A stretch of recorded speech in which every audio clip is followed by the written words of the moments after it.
बिस्मिल्लाहिर्रहमानिर्रहीम। अस्सलाम वालेकुम प्यारे बच्चों, आज का हमारा टॉपिक है सॉल्ट्स। इसमें हम देखेंगे कि सॉल्ट्स हैं क्या, उनको प्रिपेयर कैसे किया जाता है, उनकी टाइप्स क्या है। ठीक है, तो सबसे पहले हम देखते हैं कि सॉल्ट्स हैं क्या। हमने एसिड बेस केमिकल प्रॉपर्टीज़ इनकी पढ़ी थी, तब हमने उसको न्यूट्रलाइजेशन का जो प्रोसेस था उसको हमने डिस्कस किया था कि न्यूट्रलाइजेशन क्या है। तो उसके एट द एंड रिजल्ट में हमने देखा था कि सॉल्ट्स जो हैं वो प्रोड्यूस होती हैं। ठीक है, आज हम इनको पहले देखते हैं कि सॉल्ट्स हैं क्या। सॉल्ट्स जो हैं बेसिकली ये न्यूट्रलाइजेशन के प्रोसेस से पैदा होते हैं। ठीक है, neutralisation of acids with base. Acid base का जो केमिकल रिएक्शन होता है उससे सॉल्ट्स जो हैं वो प्रोड्यूस होते हैं। Is it clear? अच्छा जी, अब सॉल्ट्स जो हैं ये एक्चुअली आयनिक है, आयनिक कंपाउंड्स हैं। सॉल्ट्स जो हैं वो आयनिक कंपाउंड्स होते हैं। इसमें 2 टाइप्स के आयंस होंगे, कैटाइन और A9. Is it clear? Cation positive charge, A9 negative charge. Positive charge किसी भी सॉल्ट के अंदर कहां से उसको मिलता है, ये मेटेलिक आयन होता है। ये मेटेलिक आयन है और ये कहां से हासिल किया जाता है, बेस से। बेस से मेटालिक आयन हासिल किया जाता है। और दूसरा जो आयन होता है वो एसिडिक होता है, एनाइन। जो बेस एसिड के साथ रिएक्ट करता है उस एसिड में से जो आयन मिलेगा उसको हम नेगेटिव आयन या एसिडिक आयन कहते हैं। Is it clear? अब इनकी नेमिंग कैसे की जाती है। नेमिंग ऑफ सॉल्ट्स जो है, जैसे ये मैंने आपको अभी बताया, naming of salts according to this metallic ion और this acidic ion. Metallic radical, acidic radical, metallic ion, acidic ion, इनके हिसाब के साथ जो है वो हम इसकी नेमिंग करते हैं। फॉर एग्जांपल हम कहते हैं सोडियम क्लोराइड।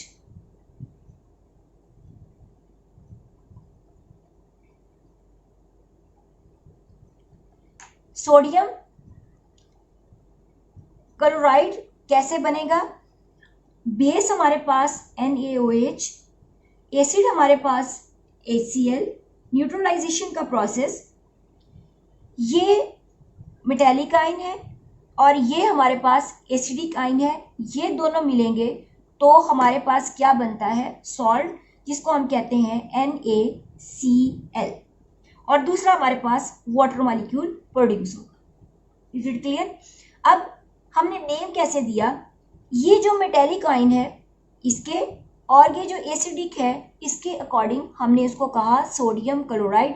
यानी एक एटाइन जो है वो हमने बेस से हमारे पास आया, एनाइन जो है वो हमारे पास एसिड से आया। जी, अब हम नेक्स्ट एग्जांपल देखते हैं कि potassium nitrate, formation of potassium nitrate. Potassium nitrate कैसे बनेगा, KOH potassium hydroxide plus HNO3। Metallic potassium, acidic NO3। After chemical reaction KNO3 plus ये हमारे पास वाटर मॉलिक्यूल। यानी कैटाइन हमारे पास मेटेलिक बेस से आया, NO3 हमारे पास कहाँ से रेडिकल आया, ये एसिड से। तो दोनों के आफ्टर कॉम्बिनेशन हमारे पास क्या हो गया, KNO3। अच्छा जी, अब ये कहा जाता है कि सॉल्ट्स जो हैं इनकी कैरेक्टरिस्टिक्स क्या है। सॉल्ट नंबर 1 जो है, अभी मैंने आपसे कहा के आयनिक कंपाउंड्स होते हैं। इसके अलावा नंबर 2, इनका melting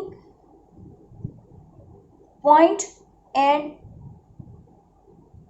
boiling point too much high, क्योंकि ये आयनिक कंपाउंड्स हैं, इस वजह से इनका मेटालिक मेल्टिंग पॉइंट और इसका बॉइलिंग पॉइंट जो है वो बहुत ज़्यादा होता है। हम इसको डिस्कस कर चुके हैं, जो हमने आयनिक कंपाउंड्स की कैरेक्टरिस्टिक्स पढ़ी थी, उसकी डिटेल हम उसमें कर चुके हैं।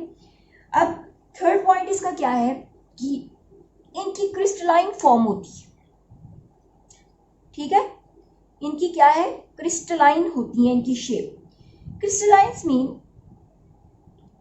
कि इनकी खास एक 3 डायमेंशनल शेप होती है। ठीक है, जैसे सोडियम क्लोराइड की हम बात करते हैं कि ये क्यूबिकल शेप में होता है, यूं इसकी एक क्यूबिकल शेप होती है। अगर हम इसको ड्रॉ करें तो इस तरह से इसकी कुछ शक्ल बनेगी। अब एक सोडियम और एक क्लोराइड, एक सोडियम एक क्लोराइड, एक सोडियम एक क्लोराइड, यूं ये एक दूसरे के साथ जुड़े हुए होते हैं। और सॉल्ट्स में अमूमन जनरली इनके साथ फिक्स्ड वाटर मॉलिक्यूल्स होती है, और जब हम उनका फॉर्मूला लिखते हैं, फॉर एग्जांपल हम कॉपर सल्फेट की एग्जांपल लेते हैं, CuSO4, इसके साथ 5 वाटर मॉलिक्यूल्स हैं। ये वाटर मॉलिक्यूल जो है ये किसी भी सॉल्ट्स में, किसी भी सॉल्ट के अंदर उसकी क्रिस्टलाइन फॉर्म के जिम्मेदार होती है, रिस्पॉन्सिबल होते हैं। यानी उनकी जो भी शेप है उसमें वाटर मॉलिक्यूल की अटैचमेंट जो है वो उनको स्पेसिफाई करती है उनकी क्रिस्टलाइन फॉर्म के लिए। और जब हम उनका फॉर्मूला लिखते हैं, इसके साथ डॉट और उसके वाटर मॉलिक्यूल को रिप्रेजेंट किया जाता है। इसी तरह नेक्स्ट हमारे पास है कैल्शियम सल्फेट CaSO4, इसके साथ 2 वाटर मॉलिक्यूल्स हैं। हम उसको डॉट से शो करेंगे, उनके वाटर मॉलिक्यूल को उनके साथ रिप्रेजेंट करेंगे। Is it clear? नेक्स्ट कहा जाता है कि सॉल्ट्स जो हैं वो न्यूट्रल कंपाउंड्स हैं, न्यूट्रल इन नेचर, गैर जानिबदार है। उसके रीजन क्या है? उसमें इक्वल नंबर ऑफ पॉजिटिव और नेगेटिव आयंस नहीं होते, equal number of positive negative charges होती हैं। ये बात क्लियर कर लें कि सॉल्ट्स जो हैं उनमें इक्वल नंबर ऑफ आयंस नहीं होते।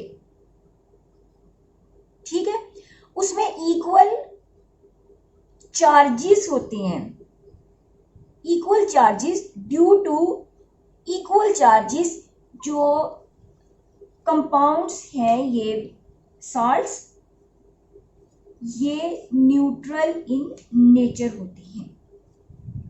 Is it clear? सॉल्ट्स क्या है? After the neutralisation of acid base वजूद में आते हैं। ये आयनिक इन नेचर होते हैं, इनका मेल्टिंग एंड बॉइलिंग पॉइंट बहुत हाई होता है, क्रिस्टलाइन फॉर्म होती है। जो अमूमन देखा गया है, इनकी क्रिस्टलाइन शेप जो है ड्यू टू वाटर मॉलिक्यूल्स होती है। जितने वाटर मॉलिक्यूल उनके साथ अटैच होते हैं वो उनको 3 डायमेंशनल शेप के उसके रिस्पॉन्सिबल होते हैं।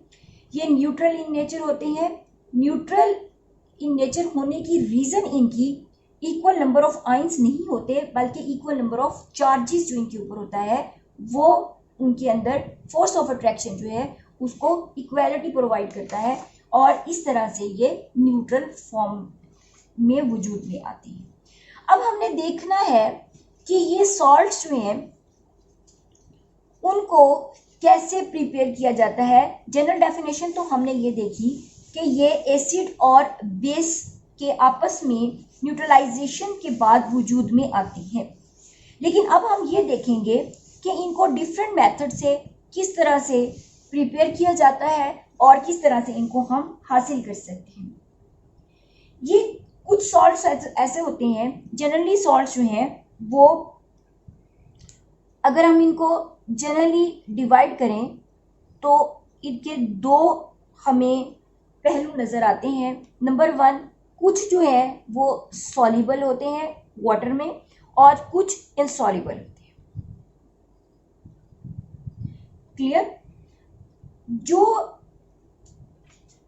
सॉल्युबल होते हैं यानी पानी के अंदर मुकम्मल तौर पर हल हो जाते हैं, उनको प्रिपेयर करने का अलग मेथड है, और इनसॉल्युबल जो है उनको उनकी प्रेपरेशन जो है वो अलग है। अब हम सबसे पहले डिस्कस करेंगे सॉल्युबल सॉल्ट्स की, इनको प्रिपेयर कैसे किया जाता है। Soluble salts preparation. Is it clear?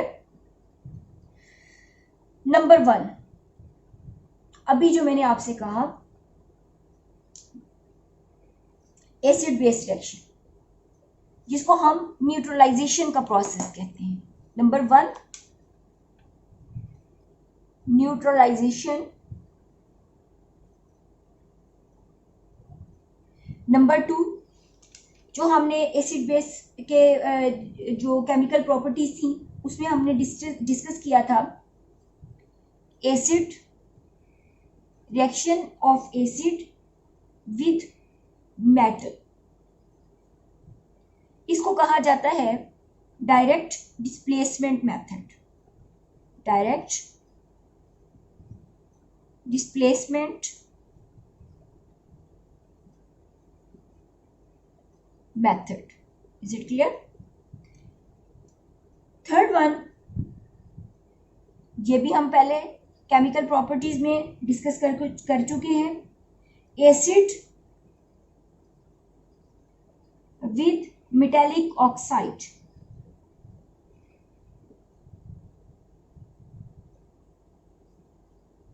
Is it clear? और लास्ट है acid and any carbonate. Number 4 acid with carbonate. अब न्यूट्रलाइजेशन का जो प्रोसेस है, इस प्रोसेस में एसिड और बेस जब मिले, ठीक है, इसको पहले मैं जनरल आपको बता दूं, एसिड प्लस बेस जब आपस में कंबाइन होते हैं तो हमारे पास क्या चीज बनती है, सॉल्ट प्लस वाटर।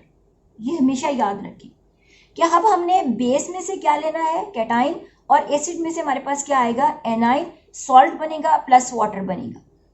ये मैंने अभी आपको अभी इसको डिस्क्राइब किया है, पूरी डिटेल इसको बताइए। दूसरा है एसिड प्लस मेटल। एसिड और मेटल में हाइड्रोजन, सॉल्ट प्लस हाइड्रोजन बनती है, हाइड्रोजन इसमें से रिमूव हो जाती है और बाकी जो हमारे पास बचता है वो सॉल्ट बचता है। इसका नेम भी हम मेटल और एसिड से लेकर, यानी जो हमारा कैटाइन होगा वो मेटल और एनाइन हम कहाँ से लेंगे, एसिड से लेंगे। उसके बाद हमारे पास है मेटालिक ऑक्साइड। इसमें भी क्या बनेगा, सॉल्ट प्लस वाटर। इसको जब हमने डिस्कस किया था पूरी डिटेल्स। लास्ट हमारे पास है एसिड प्लस कार्बोनेट। उसके बाद मैं इसके केमिकल रिएक्शन आपको समझाती हूँ। Any acid plus carbonate, acid plus carbonate क्या बनेगा हमारे पास, सॉल्ट। जहां कार्बोनेट हो रिएक्टेंट में, सॉल्ट तो बनेगा, उसके साथ कार्बन डाइऑक्साइड लाजमी इसमें से एमिट होगी और प्लस वाटर बनता है। ये चीज मैंने आपको केमिकल प्रॉपर्टीज में भी ये कहा था कि आपको आफ्टर केमिकल रिएक्शन जो है ये बात क्लियर होनी चाहिए कि हमारे पास बनेगा क्या। ये चीज आपने जब अपने माइंड में सेट की तब आपको केमिकल रिएक्शन जो है उसको लिखना आसान होगा।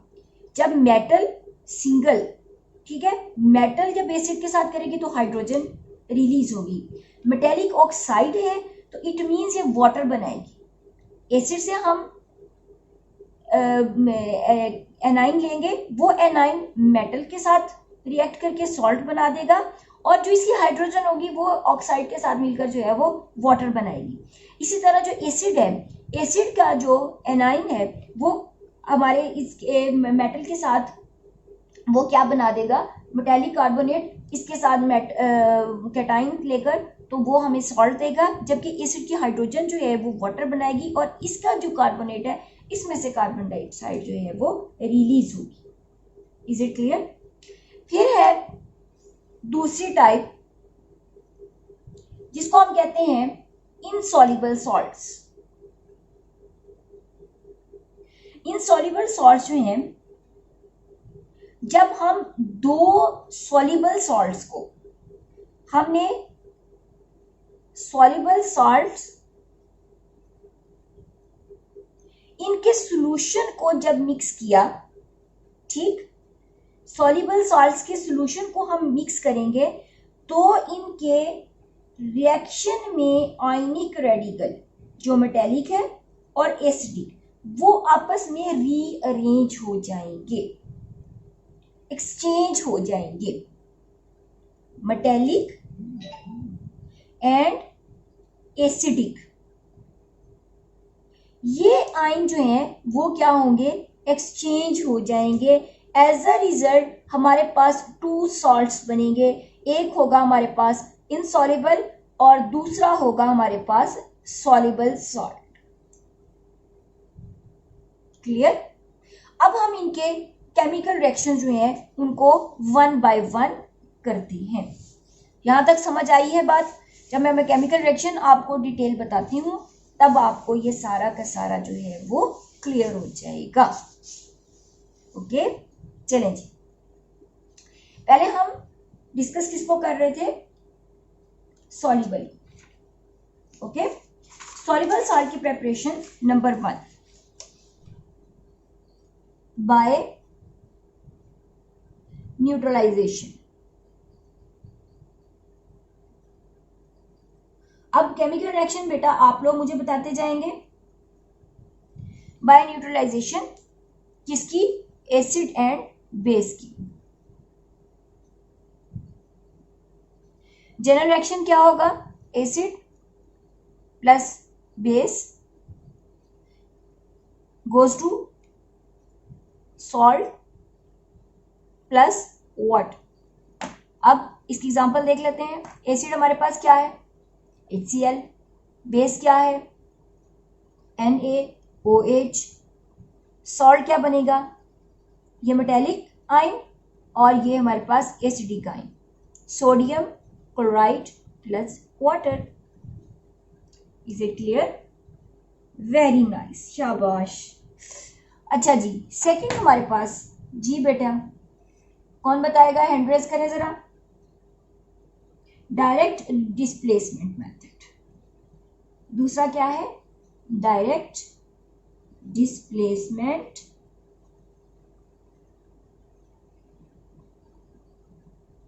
Method. Very good. Direct displacement method में हमारे पास रिएक्शन किसका होगा, एसिड प्लस मेटल, यही है ना। General equation, acid plus metal goes to salt plus hydrogen. इसको हम यूं रिप्रेजेंट करेंगे। ये आपने नोट करना है कि ये हमारे पास कंडीशंस क्या है, ये एक्वस है और ये भी हमारे पास एक्वस है और ये हमारे पास लिक्विड है।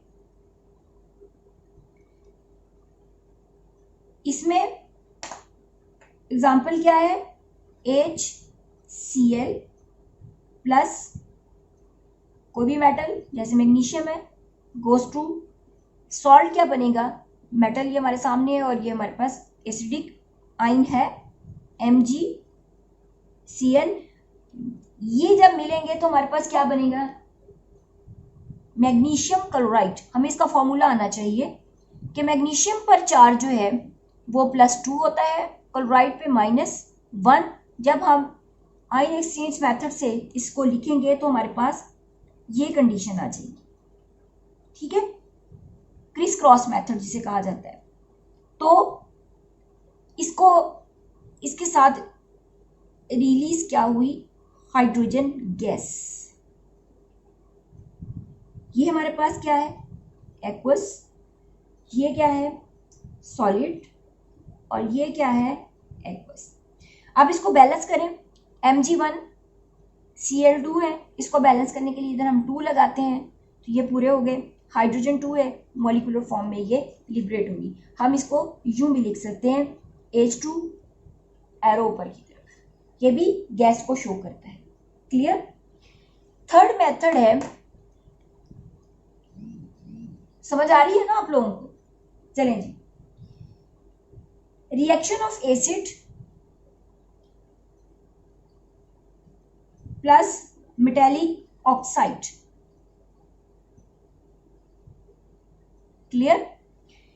अब जनरल रिएक्शन क्या होगा, acid plus metallic oxide goes to salt plus water. अब एग्जांपल देखें इसकी, एसिड हम H2SO4 लेते हैं, metallic oxide CuO copper oxide, ये मेटल मेटालिक आयन, ये हमारे पास एसिडिक आयन CuSO4, और बचा हमारे पास क्या, ये हाइड्रोजन और ये ऑक्सीजन, ये हाइड्रोजन और ये ऑक्सीजन, ये मिलके क्या बना देंगी, वाटर बना देंगी।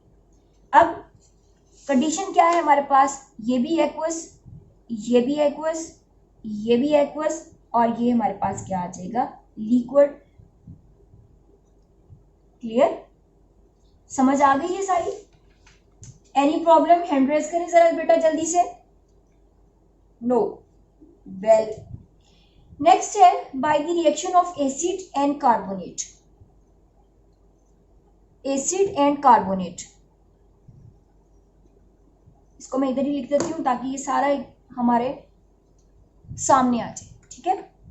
Number 4, acid plus carbonate. Carbonate कोई भी मेटालिक कार्बोनेट हम यूज करेंगे। फॉर एग्जांपल एसिड हम लेते हैं, जनरल रिएक्शन हम पहले लिख लें, acid plus metallic carbonate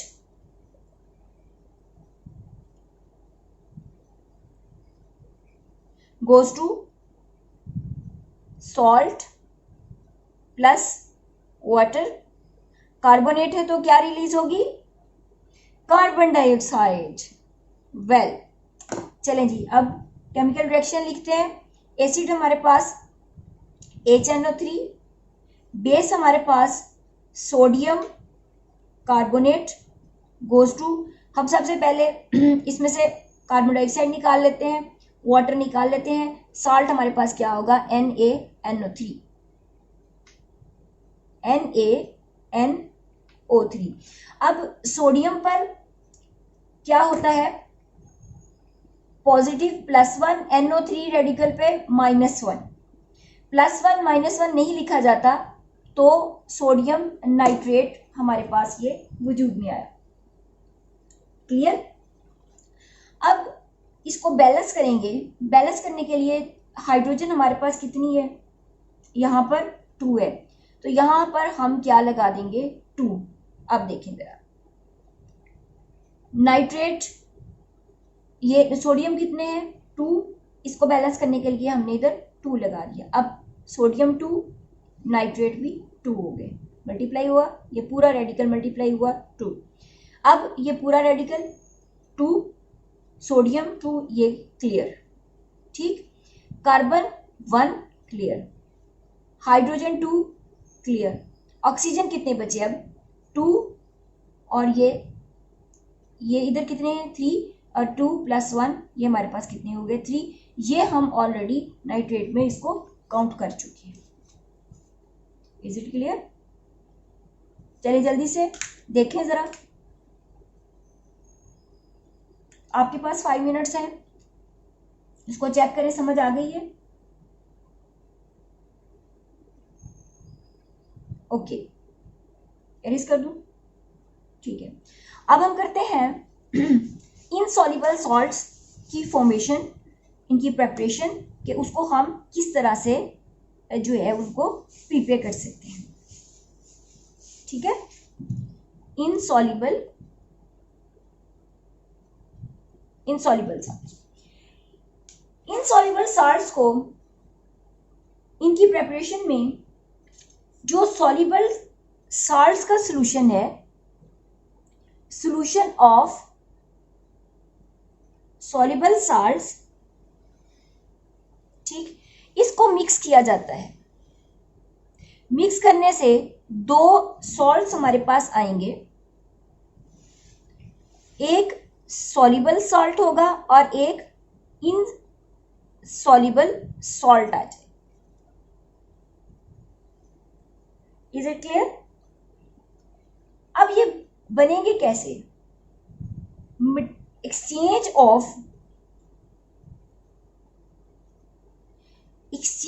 of metallic cation और एसिडिक रेडिकल्स की, इनके एक्सचेंज से वजूद में आते हैं। अब एग्जांपल देखते हैं हम। सिल्वर नाइट्रेट एक्वस सॉल्यूशन बना लिया। इस सॉल्यूशन को हमने सोडियम क्लोराइड के सॉल्यूशन से मिक्स किया। एज अ रिजल्ट, अब ये देखें, इसको मैं क्लियर करती हूँ, Ag + NO3 - 1, ठीक, सोडियम +1 क्लोराइड -1। अब एक्सचेंज ऑफ रेडिकल कैसे हुआ? ये सोडियम जो है वो इधर नाइट्रेट के साथ मिला, और ये सिल्वर जो है वो क्लोराइड के साथ मिला, यानी इन्होंने खुद को रीअरेंज कर लिया। एज अ रिजल्ट 2 सॉल्ट्स हमारे पास बन गए। एक हमारे पास आ गया AgCl और दूसरा हो गया NaNO3। जब हमने इसको परफॉर्म किया, हमने देखा एक सॉल्ट नीचे बैठ गया, इनसॉल्युबल है, वो है सिल्वर क्लोराइड का, और दूसरा सॉल्ट जो है वो हमें नजर नहीं आया, वो उसके अंदर ही डिसॉल्व्ड है, वो है सॉल्युबल NaNO3। क्लियर? जो नीचे हमारे पास टेस्ट ट्यूब में आ गया, उसको हम उसके साथ सॉल्यूट के साथ केमिकल रिएक्शन में रिप्रेजेंट करेंगे। इन सब के साथ हमने एक्वस लगा देना है जो सॉल्युबल है। इसी तरह दूसरी एग्जांपल है हमारे पास Na2CO3 + CuSO4। इसके पार्ट्स देखिए जरा, sodium Na+1, carbonate CO3 - 2 + Cu+2 SO4 -2 parts हो गए। अब इनकी रीअरेंजमेंट देखें। कॉपर कार्बोनेट सोडियम सल्फेट, हमारे पास क्या चीज बन गई?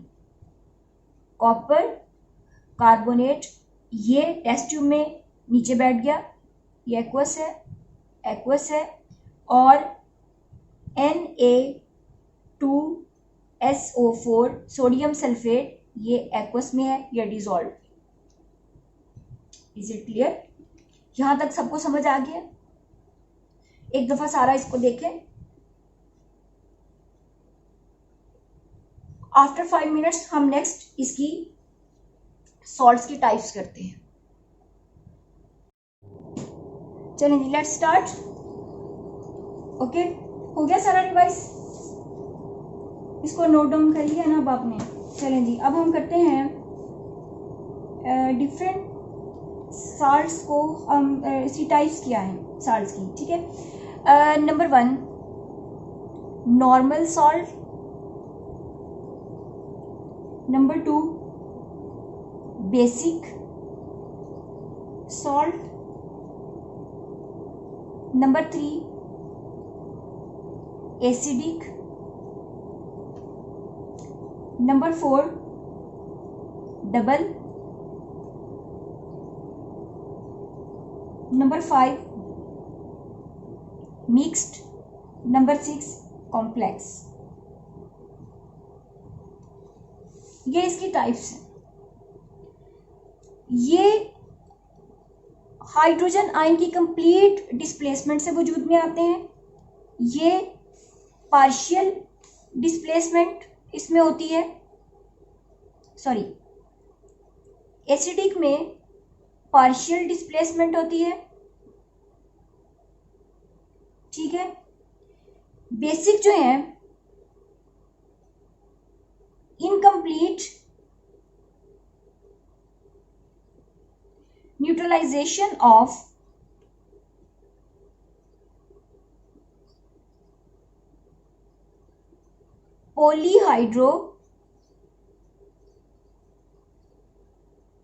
Hydroxy base. हाइड्रोक्सी मीन्स के इसमें OH जो आयन होंगे वो मोर देन 1 अटैच होते हैं।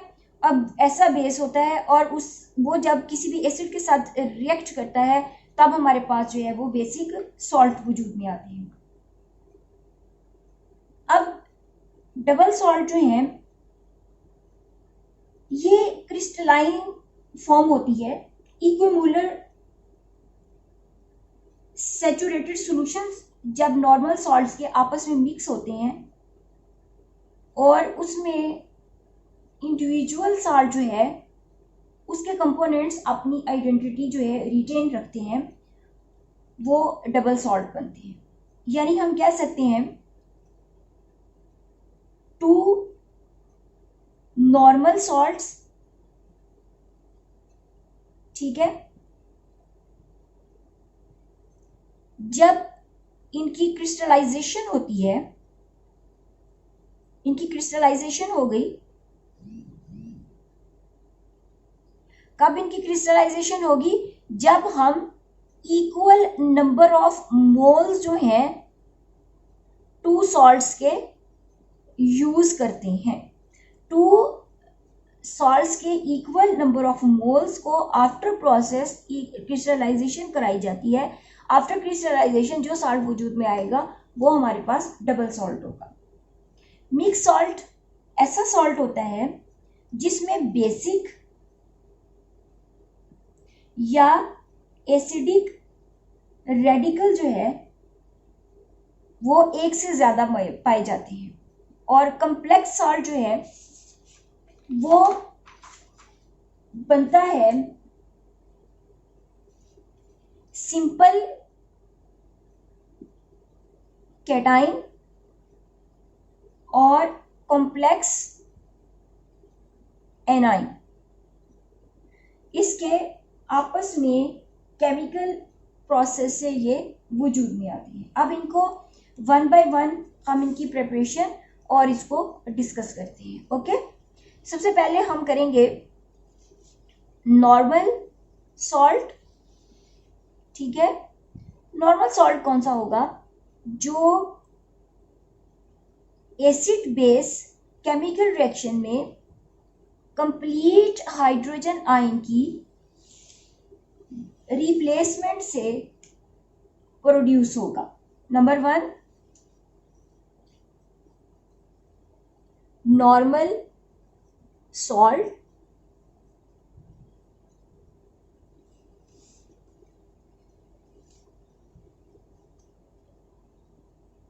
टोटल रिप्लेसमेंट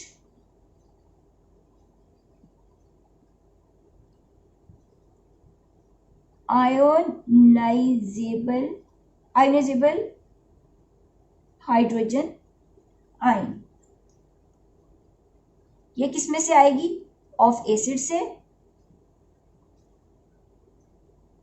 किसकी वजह से? बाय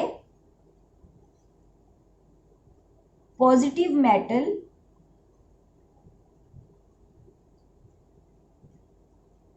आयन या फिर NH4 इसके आयन की इससे रिप्लेसमेंट से जो वजूद में आता है उसको हम क्या कहते हैं? नॉर्मल सॉल्ट कहते हैं। For example HCl KOH। अब ये देखें, आयोनाइज करें इसे, ये कंप्लीट आयोनाइजेशन की इसमें कैपेसिटी है, ठीक है। ये किससे रिप्लेस हो जाएगा? मेटल आयन के साथ। इसकी जगह ये ले लेगा, देखिए ज़रा, ये Cl के साथ मिल गया, हाइड्रोजन के साथ रिप्लेस हो गई। ऐसा ही है ना, ये पोटाशियम इधर हाइड्रोजन के साथ रिप्लेस हो गया और हमारे पास क्या वजूद में आ गया? KCl, पोटाशियम क्लोराइड, और साथ में हमारे पास वाटर बन गया। ये भी क्या है? एक्वस और ये लिक्विड। नेक्स्ट एग्जांपल है H2SO4 प्लस जिंक ऑक्साइड। अब ये देखें, ये कंप्लीटली आयोनाइज हो गया, इसमें 2 हाइड्रोजन आयन्स हैं, SO4-2 plus Zn+2 oxygen -2। After replacement ये Zn हाइड्रोजन के साथ जब रिप्लेस हुई तो हमारे पास क्या बन गया?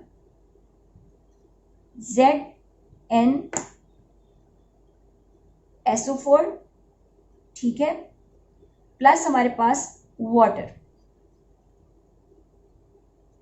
Is it clear? समझ आई है? ये देखें, ये Zn जो था जब सल्फेट के साथ मिला, इनके ऊपर जो इनकी वैलेंसी है वो कैंसिल हो जाएगी। वाटर जो है हाइड्रोजन मॉलिक्यूलर फॉर्म में H2 और वो ऑक्सीजन के साथ मिलेगी, इस वाली ऑक्सीजन के साथ, तो हमारे पास क्या बन जाएगा? वाटर। नेक्स्ट है हमारे पास H3PO4 H3PO4 प्लस NaOH। अब इसमें आयन फॉर्मेशन देखें, 3 हाइड्रोजन आयन, PO4 हमारे पास -3 आयन, सोडियम +1 आयन, और दूसरा हमारे पास है OH। अब इस हाइड्रोजन से रिप्लेस ये सोडियम हो गया, हमारे पास क्या आ गया? Sodium phosphate. अब इस पर +1 है, इस पर -3 है, एक्सचेंज करें ज़रा, ये हो गया Na3PO4, 1 जो है उसको नहीं लिखा जाता, प्लस हमारे पास क्या बन जाएगा? वाटर। अब इसको बैलेंस करें इक्वेशन को। सोडियम हमारे पास इधर 3 है, इस 3 को बैलेंस करने के लिए इधर हम क्या लगाएंगे? 3 लगाएंगे, ठीक है। अब ये देखिए, हाइड्रोजन यहाँ पर कितने हैं? 3 ये है हाइड्रोजन और 3 ये हो गई, 3 + 3 कितने हो गए? 6। हाइड्रोजन कितनी है हमारे पास? इधर 6 है। इधर हाइड्रोजन हमारे पास कितनी है? 2 है। इस 2 को पूरा करने के लिए हम इसको 3 से मल्टीप्लाई करें तो हाइड्रोजन हमारे पास कितनी होगी? 6। 3 2 6। अब ऑक्सीजन कितनी है? यहाँ पर 3 है तो इधर भी 3 है। PO4 हमारे पास 1 रेडिकल है तो वो हमने उसको लिख दिया। Is it clear? Next equation है HNO3 प्लस NH4OH।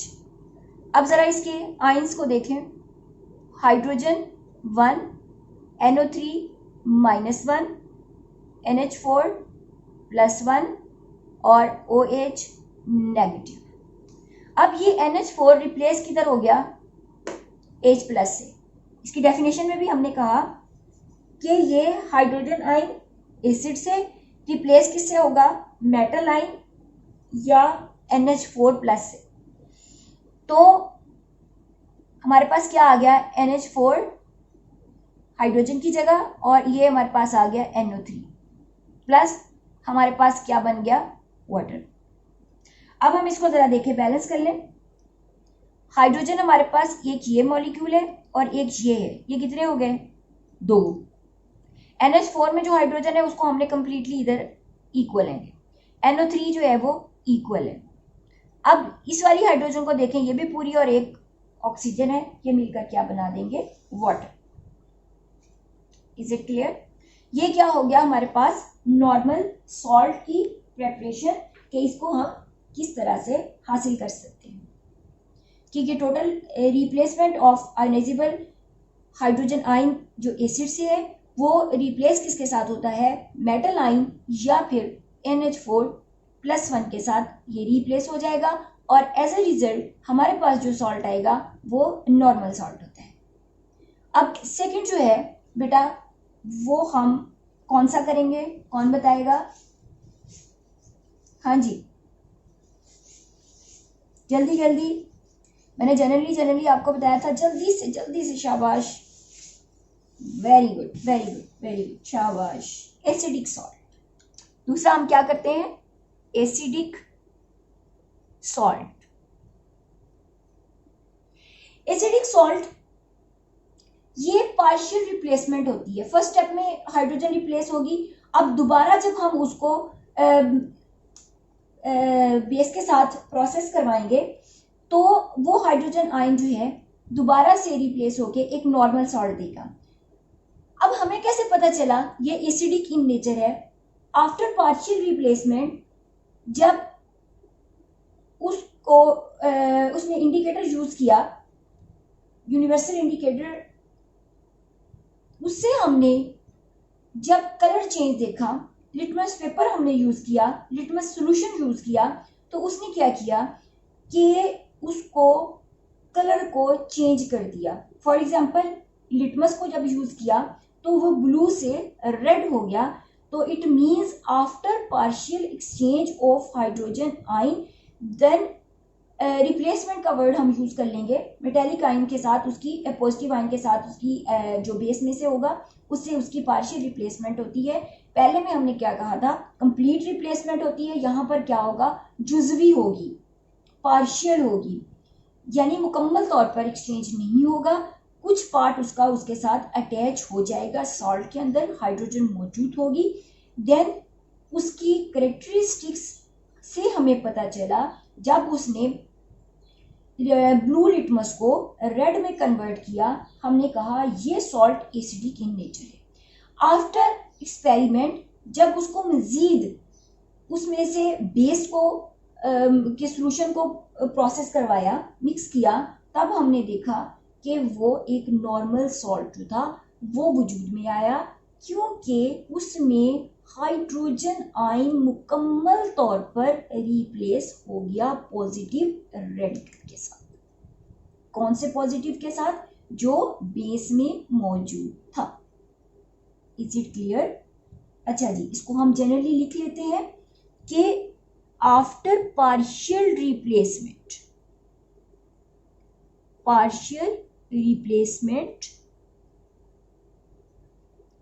किसकी, हाइड्रोजन आयन की, जो आयन बनेगा किसके साथ, ये होगी positive metal ion, positive metal ion जो हमने बेस में से लेना है।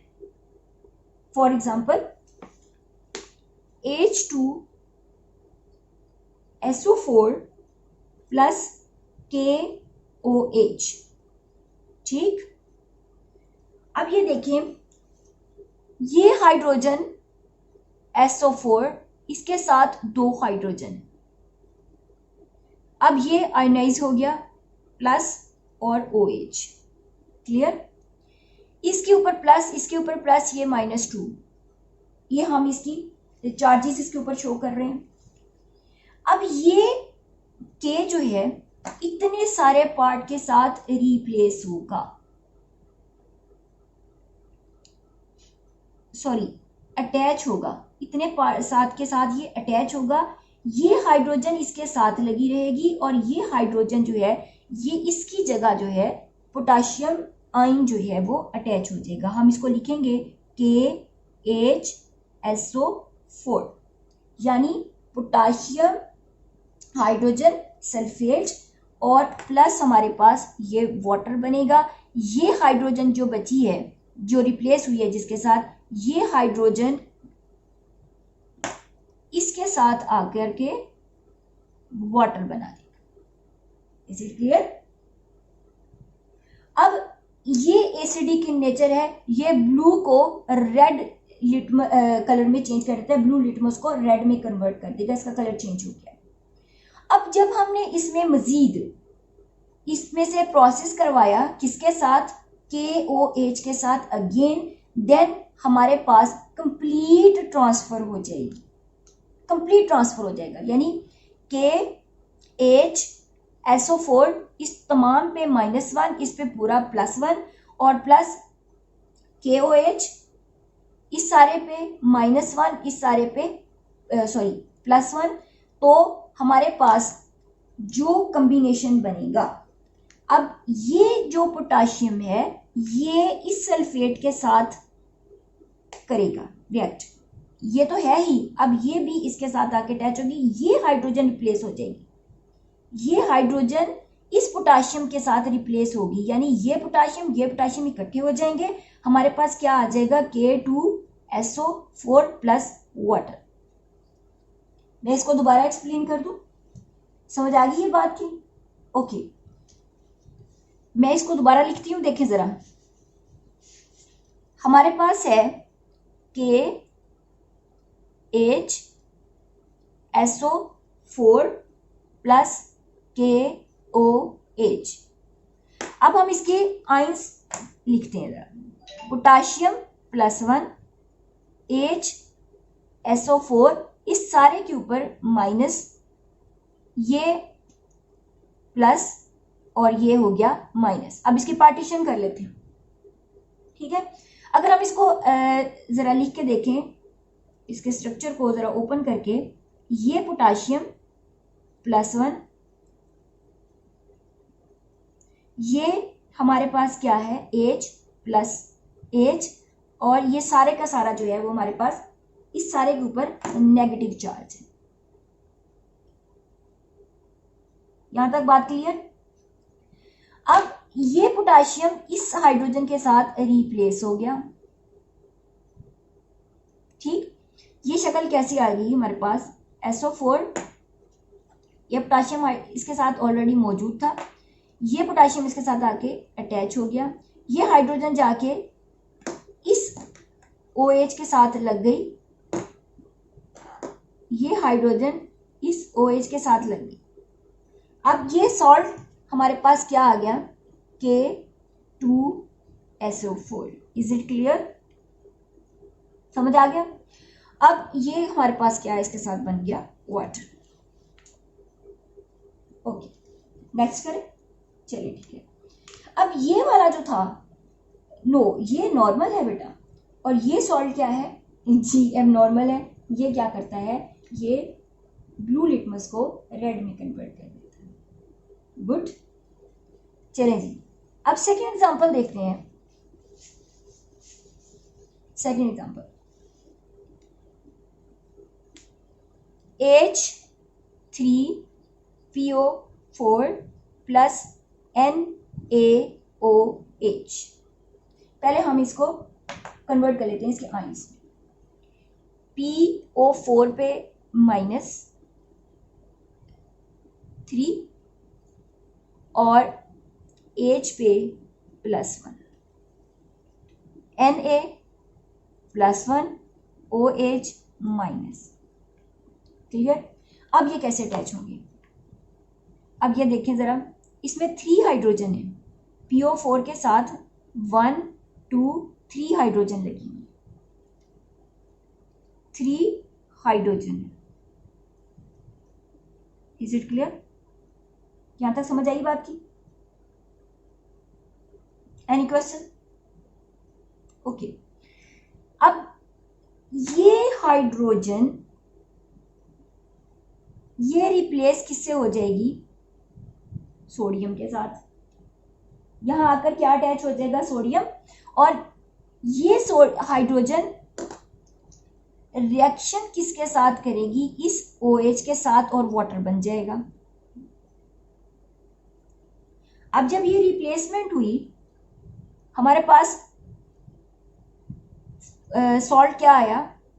सोडियम, 2 हाइड्रोजन ये ऑलरेडी इसमें है, और PO4। क्लियर? यहां पर ये एक्वस एक्वस एक्वस और ये liquid.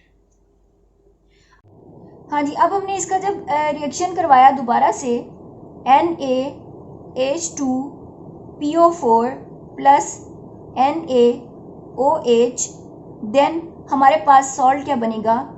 Sodium phosphate, Na3PO4 plus water molecule. अब हम इस इक्वेशन को बैलेंस करें तो सोडियम के यहाँ पर हमारे पास 3 हैं, यहाँ पर सोडियम के कितने हैं? 1। हाइड्रोजन हमारे पास कितनी है? 2। PO4 हमारे पास 1 है। सोडियम इधर कितना है? 1, ठीक। और इधर OH कितना है? 1। इधर सोडियम कितना है? 3। PO4 कितने हैं हमारे पास? 1। और हाइड्रोजन कितनी है? 2। ऑक्सीजन कितनी है हमारे पास? 1। अब अगर हम देखते हैं, अगर हम इसको अलग अलग कर लें तब भी हमारे पास ये आ जाएगा, हाइड्रोजन हमारे पास 1 है, ऑक्सीजन जो हमारे पास 1 है। सोडियम 1 1, ये हमारे पास कितनी होगी? 2, ठीक। हाइड्रोजन 2 और 1 कितनी होगी हमारे पास? 3। और यहाँ पर सोडियम कितनी है? 3। अब हम क्या करेंगे? इस सोडियम को 3 को पूरा करने के लिए अगर हम इधर इसको 2 के साथ मल्टीप्लाई करते हैं, 2 + 1 हमारे पास कितनी होगी? 3। 1 + 2 सोडियम हमारे पास 3 पूरी होगी, ठीक है। PO4 हमारे पास 1 है, इधर भी PO4 1 है, ये क्लियर हो गया, PO4 और सोडियम। अब हाइड्रोजन देखें, पहले हमारे पास हाइड्रोजन 3 थी, अब 2 हाइड्रोजन ये है, इसको इधर से मल्टीप्लाई किया, 2 + 2 हाइड्रोजन कितनी होगी हमारे पास? 2 + 2 ऑक्सीजन हमारे पास 4। अब ये पूरी करने के लिए हम इधर इसको 2 से मल्टीप्लाई करते हैं, 2 × 2 हमारे पास कितनी आ गई? 4। हाइड्रोजन भी पूरी होगी। ऑक्सीजन हमारे पास यहाँ पर कितनी आ गई? 1 × 2 दैट इज इक्वल टू 2, और ये 1 × 2 दैट इज इक्वल टू 2। ये इक्वेशन हमारे पास बैलेंस होगी। अब जब हमने ये केमिकल रिएक्शन करवाया, इसमें रीअरेंजमेंट कैसे आई है ये अब हम देखते हैं। ये हमें पता है कि NaHPO4 ये इतने पे -1 है और इस पे +1 है। अगर हम इसको समझने के लिए इसका देखें ज़रा, ये हमारे पास सोडियम है, ये हाइड्रोजन है, ये इस तरह से अटैच थी। अब इसमें 2 सोडियम इस हाइड्रोजन के साथ रिप्लेस हो गए, ये आकर यहाँ पर अटैच हो गए, तो हमारे पास क्या बन गया? PO4, एक सोडियम ऑलरेडी मौजूद था और 2 सोडियम जो थे वो हाइड्रोजन के साथ आके रिप्लेस हो गए। हमारे पास क्या बन गया? Na3PO4, और जो बाकी ये 2 हाइड्रोजन थी और ये OH था, इसने मिलके क्या बना दिया? वाटर। समझ आ गई बात की? अब थर्ड वन है हमारे पास बेसिक सॉल्ट। पहले हमें ये पता होना चाहिए कि पॉलीहाइड्रोऑक्सी बेस क्या है? पॉलीहाइड्रोक्सी। पॉलीहाइड्रोक्सी बेस क्या है? Poly mean very good, poly mean किस ज्यादा, हाइड्रोक्सी यस, बिल्कुल ठीक कहा आपने कि ऐसा बेस जिसमें OH एक से ज्यादा होते हैं उसको हम पॉलीहाइड्रोक्सी कहते हैं। अब हम करते हैं बेसिक सॉल्ट्स। बेसिक सॉल्ट जो है वो पॉलीहाइड्रोक्सी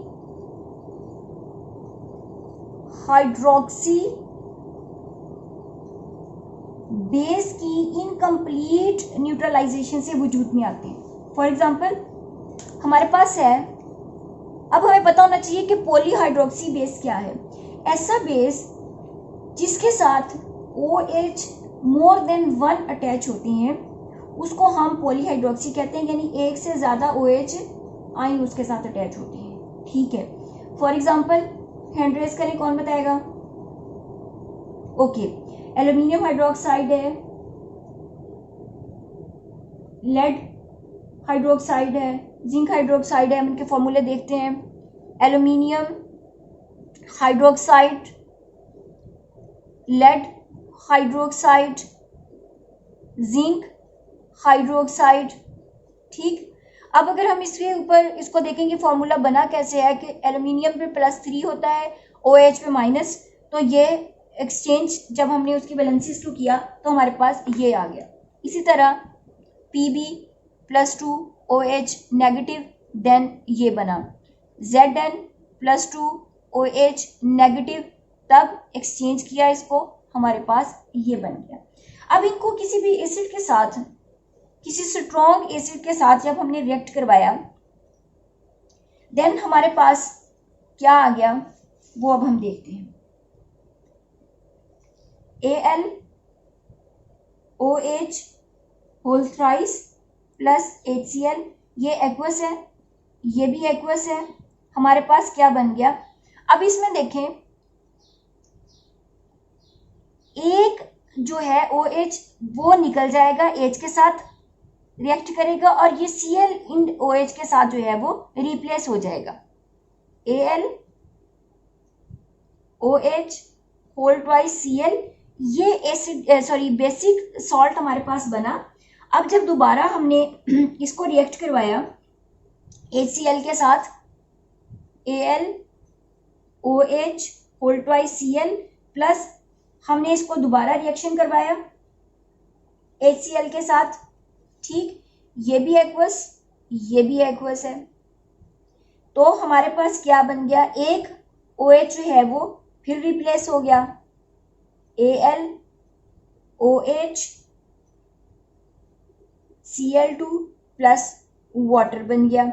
अब अगेन जब इसको रिएक्ट करवाया Al OH Cl2 plus HCl, तो ये क्या बन गया? AlCl3 plus H2O। ये एक्वस है, ये लिक्विड है, ये एक्वस है, एक्वस एक्वस और ये लिक्विड। अब हम इसको देखते हैं कि ये इसकी जो है वो स्टेप बाय स्टेप रिप्लेसमेंट कैसे हुई है। ये देखें, अगर इसके स्ट्रक्चर को अंडरस्टैंड करें, इसमें 3 OH अटैच थे। ठीक, अब इसमें से एक HCl जो था उसने इसकी जगह रिप्लेस, इसकी जगह ये रिप्लेस हो गया और हमारे पास ये शक्ल आ गई। क्लियर? अब हम इसका स्ट्रक्चर ड्रॉ करते हैं। Al, अब इसके साथ 2 OH है और एक Cl है। जब हमने इसको इसके साथ करवाया, अब ये Cl जो है इस OH के साथ अगेन रिप्लेस हो गया। हमारे पास क्या बन गया? ये वाला Al Cl, ये Cl ऑलरेडी था, ये OH ऑलरेडी था। ठीक, अब 2 Cl2 हमारे पास आ गए। अब इसको दोबारा से रिएक्ट करवाया, Al Cl OH Cl। अब ये OH जो है वो नेक्स्ट HCl के जो Cl था उसके साथ रिप्लेस हो गया। हमारे पास क्या आ गया, Al Cl Cl और थर्ड Cl जो है ये इसके साथ रिप्लेस हो गया। ये बन गया एल्यूमिनियम क्लोराइड, जिसको हम नॉर्मल सॉल्ट कहते हैं। Is it clear? Next example है लेड हाइड्रोक्साइड का वीक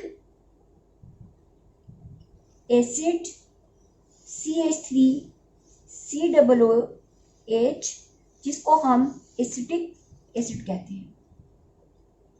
देखिए जरा, PbOH whole twice plus CH3COOH। अब इसमें दो OH है। अगर इसके स्ट्रक्चर को देखें तो वो एक OH रिप्लेस होके वाटर बनाएगा और बाकी जो है एसीटेट के साथ Pb अटैच हो जाएगा। PbOH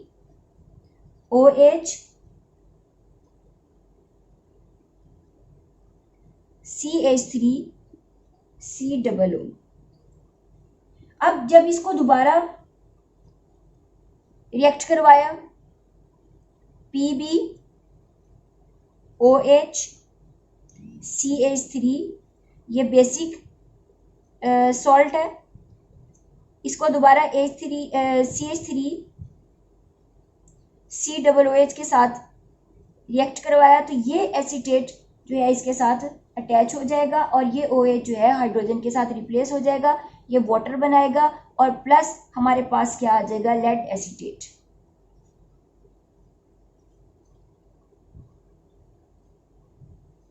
is it clear?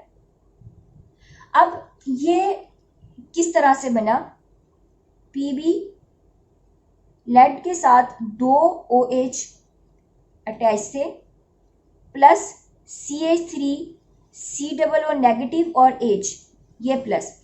अब ये जो OH है ये मिलके इस हाइड्रोजन के साथ क्या बना दिया, उसने वाटर बना दिया और ये वाला रिप्लेस किसके साथ हो गया, ये इस OH के साथ।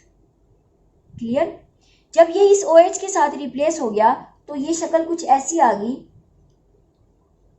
PbOH इसके मौजूद है और इसके साथ CH3COO अटैच हो गया और ये फॉर्मूला हमारे पास बन गया। अब इसको जब हमने दोबारा रिएक्ट करवाया, अब ये देखें, PbOH CH3COO जब इसने एसिटिक एसिड के साथ रिएक्ट किया, ये टू पार्ट्स, अब ये CH3COO इस OH के साथ रिप्लेस हुआ और ये OH और H ये आपस में जब मिले तो इन्होंने क्या बना दिया, वाटर, और ये इसकी जगह रिप्लेस होकर इसने क्या करके बना दिया, इसने बना दिया ये lead acetate. Is it clear? Last example basic की, इसको कौन एक्सप्लेन करेगा? अब मैंने आपके सामने टू एग्जांपल्स जो हैं वो बड़ी डिटेल से एक्सप्लेन की हैं। Anybody? Zinc hydroxide plus HNO3, ये क्या बनेगा, Zn एक OH इसके साथ लगा रहा और NO3 और प्लस वाटर, ये सारा का सारा क्या है, गुड एक्वस लिक्विड। क्लियर? अब इक्वेशन हमारे पास बैलेंस है, इसको दोबारा से जब रिएक्शन करवाया, OH NO3 plus HNO3, after reaction हमारे पास क्या आ गया, Zn NO3 whole twice plus हमारे पास वाटर बन गया। क्लियर? अब इसकी जरा अरेंजमेंट चेक करें। Zn इसके साथ 2 OH अटैच थे, ये हाइड्रोजन और NO3 ये कुछ ये शेप है, ये NO3 इस OAH के साथ रिप्लेस हो गया और इस OH ने जाकर के इस हाइड्रोजन के साथ रिएक्ट कर दिया और वाटर बन गया और सॉल्ट हमारे पास ये वाला आ गया। अब इस सॉल्ट को ZnOH NO3 अब मजीद HNO3 के साथ जब रिएक्ट करवाया, ये NO3 इस OH के साथ रिप्लेस हुआ और ये OH जो है इसने इस हाइड्रोजन के साथ रिएक्ट किया और ये वाटर और हमारे पास जिंक नाइट्रेट बन। क्लियर? यानी हमने नॉर्मल सॉल्ट पढ़ा अभी तक, उसको रिवाइज कर लें। दूसरा हमने पढ़ा एसिडिक, तीसरा हमने पढ़ा बेसिक। नॉर्मल में क्या है, कंप्लीट हाइड्रोजन आयन की रिप्लेसमेंट होती है किसके साथ? मेटल पॉजिटिव आयन के साथ। एसिडिक सॉल्ट में पार्शियल रिप्लेसमेंट H+ की होती है पॉजिटिव मेटल आयन के साथ, और बेसिक सॉल्ट में इनकम्प्लीट न्यूट्रलाइजेशन होती है पॉलीहाइड्रोक्सी बेस की। ठीक है? और उसके बाद अगेन जब इनको प्रोसेस करवाया जाता है, देन एसिड और बेसिक सॉल्ट्स जो हैं वो नॉर्मल सॉल्ट्स में कन्वर्ट हो जाते हैं। अब हमें कैसे पता चला कि ये एसिडिक इन नेचर है और ये बेसिक इन नेचर है? एसिडिक का हमें पता चला कि जब उसने ब्लू लिटमस को रेड में कन्वर्ट कर दिया तब हमें पता चला ये एसिडिक इन नेचर है, और जब सॉल्ट ने रेड को ब्लू में कन्वर्ट कर दिया तब हमें पता चला ये बेसिक इन नेचर है। आफ्टर मजीद जब उसको प्रोसेस करवाया गया तो एसिडिक सॉल्ट नॉर्मल में कन्वर्ट हो गया, इसी तरह बेसिक जो था वो भी नॉर्मल में कन्वर्ट हो गया। अब हम करेंगे डबल सॉल्ट। डबल सॉल्ट जो है, जब दो नॉर्मल सॉल्ट्स उनके इक्वल मोल्स को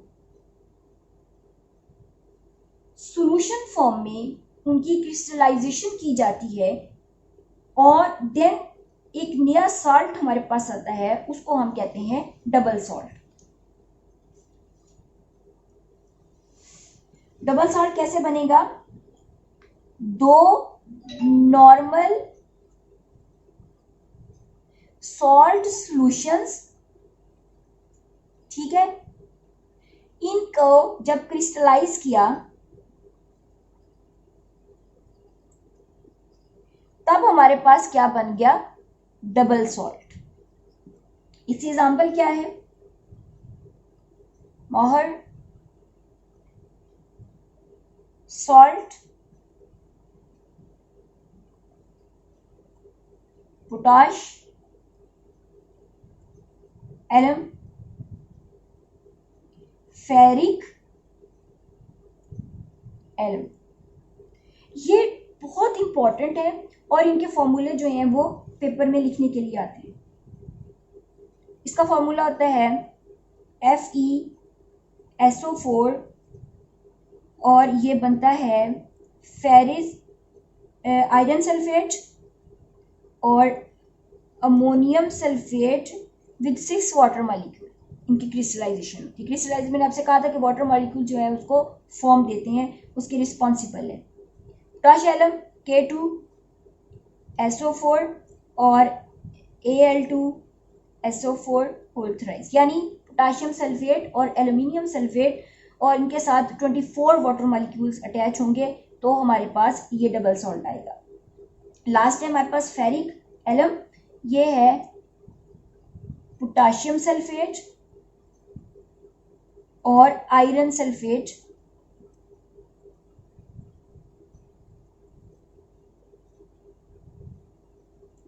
और इसके साथ भी 24 वाटर मॉलिक्यूल अटैच होते हैं। ठीक है? नेक्स्ट सेकंड लास्ट है हमारे पास मिक्स सॉल्ट।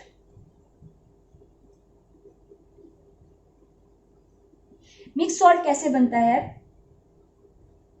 इसमें एसिडिक और बेसिक दोनों में से कोई एक, ठीक है, दोनों में से कोई एक जो है वो एक से ज्यादा रेडिकल की फॉर्म में होगा।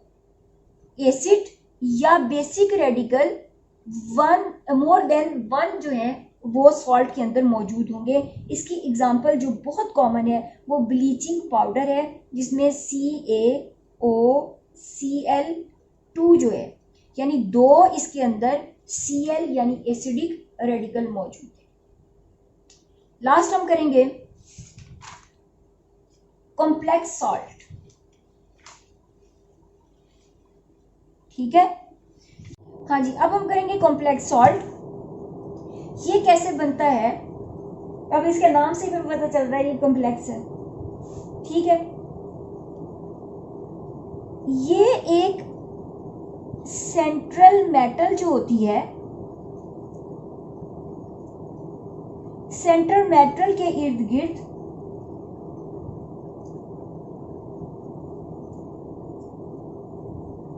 लिगेंड मॉलिक्यूल,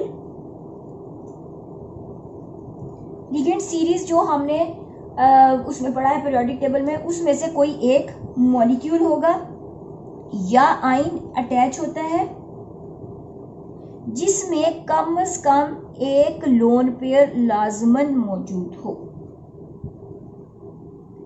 एक सेंट्रल एटम, उसके इर्द गिर्द लिगेंड्स में से कोई उसका मॉलिक्यूल या आयन जो है with one lone pair at least उसके साथ अटैच हो, वो एक बनाता है सॉल्ट जिसको कहा जाता है कॉम्प्लेक्स सॉल्ट, ठीक है। इसमें पॉजिटिव जो मेटल है, चार्ज मेटल, वो एक्ट करेगी एज अ लुईस एसिड, और जो लिगेंड विद लोन पेयर होगा वो एक्ट करेगा as a Lewis base. Clear? For example हमारे पास है 3 आयरन के आयंस, अगर ये 6CN साइनाइड के साथ विद लोन पेयर ये अटैच होता है तो इसकी शक्ल हमारे पास कुछ ऐसी आएगी।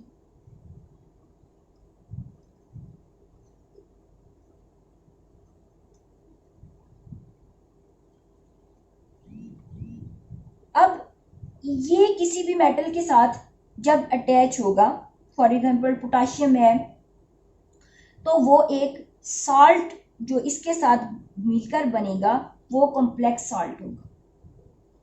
जैसे है पोटाशियम फेरोसाइनाइड,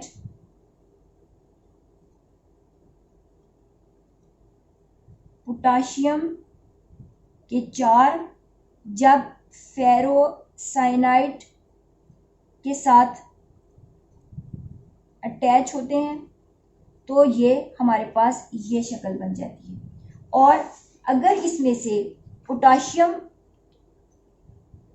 इसको आयनाइज किए तो पोटाशियम आयन प्लस हमारे पास एक कॉम्प्लेक्स आयन बनेगा जो होगा FeCN6 और उस पर चार्ज जो होगा माइनस होगा। Is it clear? कोई भी सेंट्रल मेटल जब लिगेंड मॉलिक्यूल या ऐसा आयन जिसके साथ पास वन लोन पेयर हो वो मिलकर एक कॉम्प्लेक्स आयन बनाते हैं, ये कॉम्प्लेक्स आयन जब किसी मेटल के साथ अटैच होगा तो वो एक कॉम्प्लेक्स सॉल्ट बनाएगा और ये किसमें कन्वर्ट हो जाएगा, सिंगल मेटल और प्लस हमारे पास एक कॉम्प्लेक्स आयन में कन्वर्ट हो जाएगा। तो बच्चों आज हमने क्या पढ़ा था, टाइप्स ऑफ डिफरेंट सॉल्ट्स हमने किया है। हमने नॉर्मल सॉल्ट पढ़ा, normal salt, acidic, basic, double,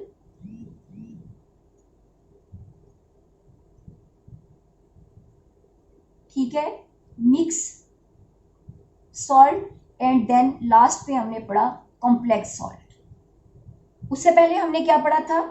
हमने सॉल्ट पढ़ा, उसको डिफाइन किया, हमने उसकी नेमिंग पढ़ी, उसको नेम कैसे दिया जाता है, उसका नाम कैसे रखा जाता है, ठीक है। फिर हमने पढ़ा कि उसकी करेक्टरिस्टिक्स यानी प्रॉपर्टीज क्या है। फिर हमने इसके साथ उसकी प्रेपरेशन पढ़ी। हमने प्रिपरेशन में दो तरह के सॉल्ट्स के बारे में पढ़ा, इनसॉल्युबल, और फिर हमने पढ़ा सॉल्युबल। Is it clear? आज का लेसन पूरा डिटेल मैंने सॉल्ट पे आपको करवाया है। आई होप कि नेक्स्ट क्लास तक आप इसको अच्छी तरह से हजम कर लेंगे। ओके, एनी प्रॉब्लम देन आप मुझसे दोबारा इसको हम बताइएगा मुझे, तो फिर हम इसको दोबारा क्लास में अगेन डिस्कस कर लेंगे अगर किसी को प्रॉब्लम होगी। तब तक के लिए अल्लाह हाफिज।